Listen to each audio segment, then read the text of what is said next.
अध्यक्ष महोदय, अगर ये बात गलत है तो मैं रिजाइन आपको देना चाहता हूं। अखिलेश यादव जी,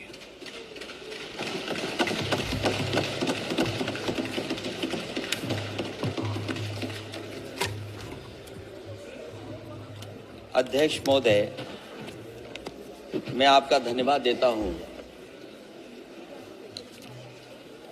कि आपने मुझे महामहिम राष्ट्रपति जी के अभिभाषण पे बोलने का मुझे समय दिया है। अध्यक्ष जी,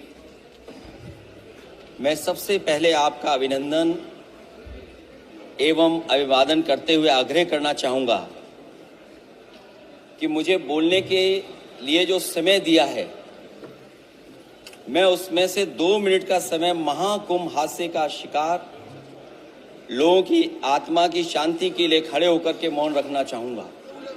अगर किसी अन्य को भी सच्चे मन से मृतकों के प्रति सच्चा भाव है तो वो भी हमारे सांसदों के साथ खड़ा होकर के ये मौन श्रद्धांजलि अर्पित कर सकता है। ये माननीय सदस्य अध्यक्ष महोदय, अगली लाइन अध्यक्ष महोदय, ये विषय अध्यक्ष महोदय, आप सीनियर लीडर हैं। अध्यक्ष महोदय, ये अधिकार आपका है। कभी नहीं रही। ये मैंने विषय मेंशन करते हुए भरोसा है इस विषय पर मौन कर दिया था, इसलिए अध्यक्ष का अधिकार है। हाँ, मैं वही अध्यक्ष महोदय, ये जो बात मैं शुरू कर रहा हूं, जहां मैंने मौन 2 मिनट के लिए श्रद्धांजलि की बात की है, ये अधिकार मेरा नहीं है अध्यक्ष महोदय, ये अधिकार आपका है।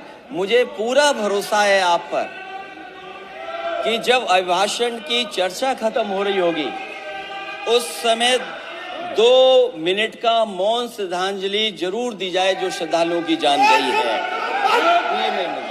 नहीं अध्यक्ष महोदय, नहीं अभी 1 मिनट आप लोग कुछ मत बोलो, मैं कुछ नहीं।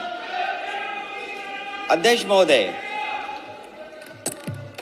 अभी तो अध्यक्ष महोदय मैंने बात शुरू नहीं की है, और जिन लोगों को तकलीफ है और जिनको दुख होना चाहिए उनके बारे में मैं, हालांकि वो बात मैं बाद में कहना चाहता था महाकुंभ के बारे में, लेकिन अध्यक्ष महोदय क्योंकि बहुत सारे माननीय सदस्य ये सुन नहीं सकते हैं, इसलिए मैं बात वहीं से शुरू करता हूं। आप देश के परम अभिभावक होने के नाते हमारा आपसे अनुरोध है कि जहां सरकार बजट के आंकड़े लगातार दे रही है, और जब मैंने अभिभाषण पढ़ा अध्यक्ष महोदय, बहुत सारे आंकड़े सरकार ने दिए हैं। आंकड़े देने से पहले महाकुंभ में मरने वालों के आंकड़े भी दे दें। महाकुंभ की व्यवस्था के बारे में स्पष्टीकरण देने के लिए मेरी मांग अध्यक्ष महोदय, सर्वदलीय बैठक बुलाई जानी चाहिए। महाकुंभ आपदा प्रबंधन व खोया पाया केंद्र की जिम्मेदारी सेना को दी जाए। महाकुंभ हादसे के शिकार लोगों की मृत्यु, घायलों का इलाज, दवाइयों, डॉक्टर, भोजन पानी, परिवहन की उपलब्धता का आंकड़ा संसद में पेश किया जाए। महाकुंभ हादसे के लिए जिम्मेदार लोगों पर, महाकुंभ हादसे के लिए जिम्मेदार लोगों पर घोर दंडात्मक कार्रवाई हो। जिन्होंने सच पाया है उनको दंडित किया जाए। अध्यक्ष महोदय, हम डबल इंजन की सरकार से पूछते हैं, अगर अपराध बोध नहीं था तो आंकड़े दबाए, छिपाए और मिटाए क्यों गए हैं? सच छिपाना और मिटाना भी तो अपराध है। इसका दंड कौन भुगतेगा अध्यक्ष महोदय? जहां इंतजाम होना चाहिए था वहां प्रचार हो रहा था। एक धार्मिक समागम में डबल इंजन का राजनीतिक प्रचार अशोभनीय है, निंदनीय है। इतने बड़े हादसे के बाद कम से कम अब तो वो होर्डिंग उतरवा देना चाहिए। अध्यक्ष महोदय, महाकुंभ की जो तैयारी हुई, जो हम लोगों ने जाना वहां पर, महाकुंभ न केवल 144 साल के लिए ये कहा गया, बल्कि ये भी कहा गया कि पहली बार धरती पर इस तरह का डिजिटल और जो आधुनिक चीजें हैं, टेक्नोलॉजी, उसका इस्तेमाल कर करके महाकुंभ होने जा रहा है। सीसीटीवी, ड्रोन, लाइव स्ट्रीमिंग के आधार पर जिनका दावा था कि वो डिजिटल कुंभ करा रहे हैं, वो मृतकों की डिजिट नहीं दे पा रहे हैं। एक तरफ तो जो लोग डिजिटल डिजिटल डिजिटल अध्यक्ष महोदय कहने को थकते नहीं हैं, लेकिन जब कुंभ में इतना बड़ा हादसा हो गया है तो यही सरकार डिजिट नहीं दे पा रही है। हमारे अपने लोग मारे गए हैं, जिसमें परिवार का हर रिश्ता दिवंगत हुआ है। किसी की माता, किसी के पिता, किसी की बहू, किसी की बेटी, किसी का भाई बहन, चाचा चाची।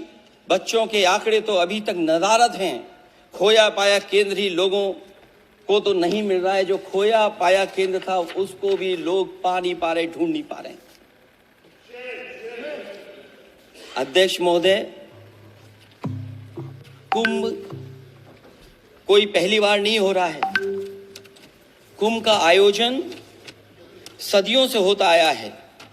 हमारे पौराणिक और हमारे इतिहास के दस्तावेज ये बताते हैं कि समय समय पे जो भी सरकारें रही होंगी, जिसका भी राज रहा होगा अध्यक्ष महोदय, उसने महाकुंभ या इस तरह के कुंभ का आयोजन किया है। एक तरफ तो वो कि जो 144 साल बाद महाकुंभ होने जा रहा है, उसका इतना प्रचार किया। और मैंने तो कई टीवी इंटरव्यूज में, कई समाचार चैनलों पर ये बात सुनने में आई और सुनते रहे हम लोग कि सरकार ने 100 करोड़ लोगों के आने का इंतजाम किया है। और अगर 100 करोड़, अध्यक्ष महोदय, अगर ये बात गलत है तो मैं रिजाइन आपको देना चाहता हूं।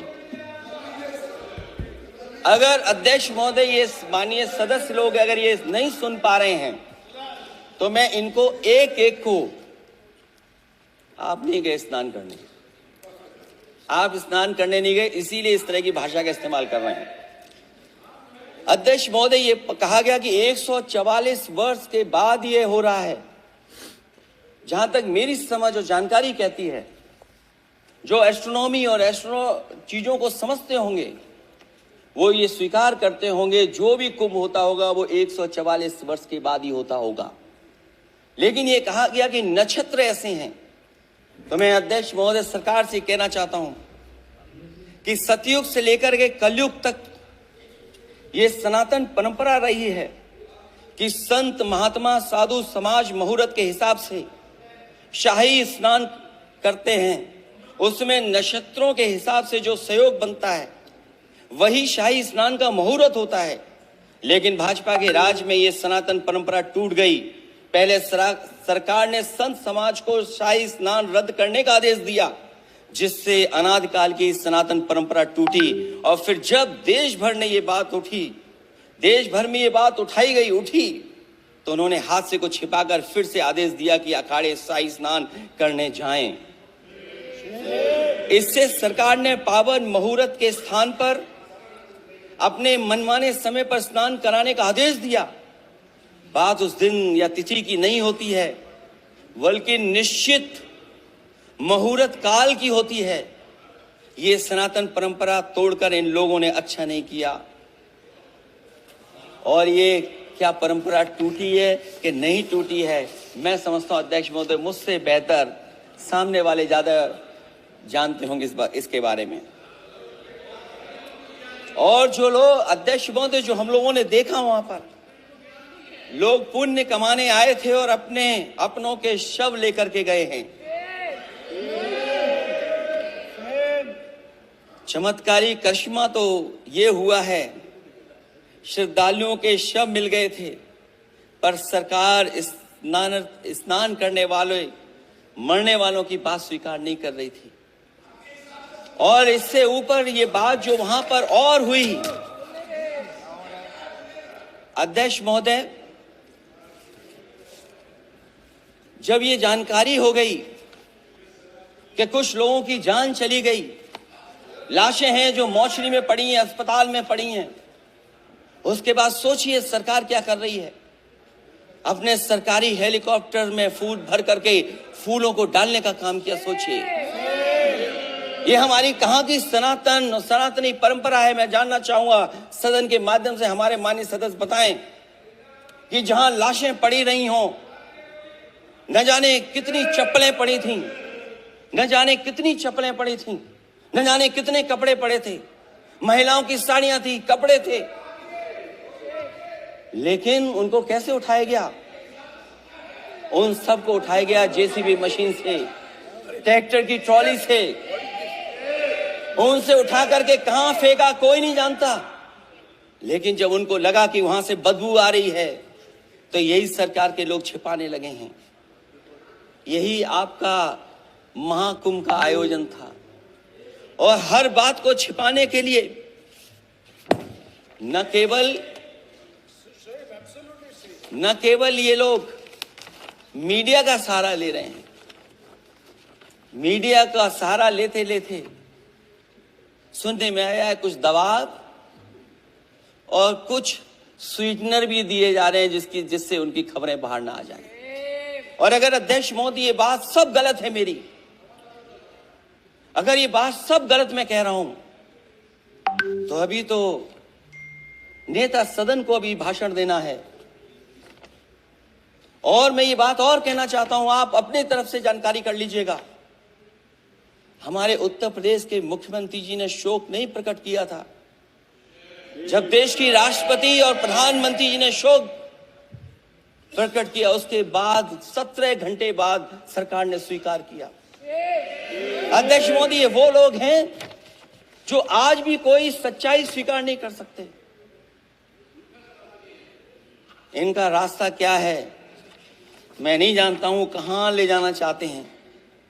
लेकिन जब अध्यक्ष महोदय मैंने अभिभाषण पढ़ा है राष्ट्रपति महोदया का, तो वही पुरानी बातें कि 12 करोड़ शौचालय बन गए हैं, 10 करोड़ गैस कनेक्शन हो गए हैं, 80 करोड़ लोगों को राशन दिया जा रहा है, 25 करोड़ लोगों को मिडिल क्लास में शामिल कर दिया गया, न्यू मिडिल क्लास में शामिल कर दिया गया। 80 और 85 को अगर हम जोड़ दें अध्यक्ष महोदय 105 करोड़ हो गए। बच्चों को और जोड़ दें तो सरकार अध्यक्ष महोदय किसके लिए काम कर रही है? किसके लिए काम कर रही है? अगर 80 को राशन दें, 25 को न्यू मिडिल क्लास में जोड़ दें, 105 करोड़ हो गए। और जो बाकी बचे हमारे देश की आबादी जिसको 140 करोड़ बता रहे हैं, उसमें कम से कम बच्चे कुछ तो संख्या होगी, आधी आबादी की संख्या होगी। अगर उसको हम बाहर निकालें तो आगे आज सरकार किसके लिए काम कर रही है? वही बात पुरानी सुनने को मिलती है कि राष्ट्रीय मिलिट्री स्कूल बन गए हैं, राष्ट्रीय मिलिट्री स्कूल जिनमें बालिकाओं की भर्ती शुरू हो गई है। अध्यक्ष महोदय ये एक बता दें जो नया इन्होंने 10 साल के अंदर राष्ट्रीय मिलिट्री स्कूल खोला हो।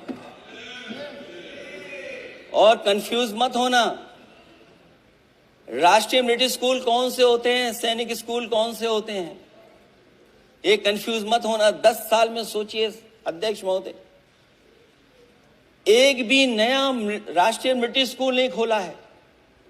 अगर खोला हो तो सरकार जरूर बताए। जो लोग कहते हैं हम ईज ऑफ डूइंग रिसर्च कर रहे हैं, अध्यक्ष महोदय इनकी ईज ऑफ डूइंग रिसर्च हमने देखी है। इनकी ईज ऑफ डूइंग रिसर्च अपनी इमेज चमकाने के लिए और दूसरे की इमेज बर्बाद करने के लिए ईज ऑफ। यूट्यूब पर लाइव खबरें देखने के लिए MK UP national 24x7 news channel को सब्सक्राइब करें और ज्यादा से ज्यादा शेयर करें। फिर मिलते हैं ऐसी अन्य बड़ी खबरों के साथ। देखते रहिए MK UP national 24x7 news channel.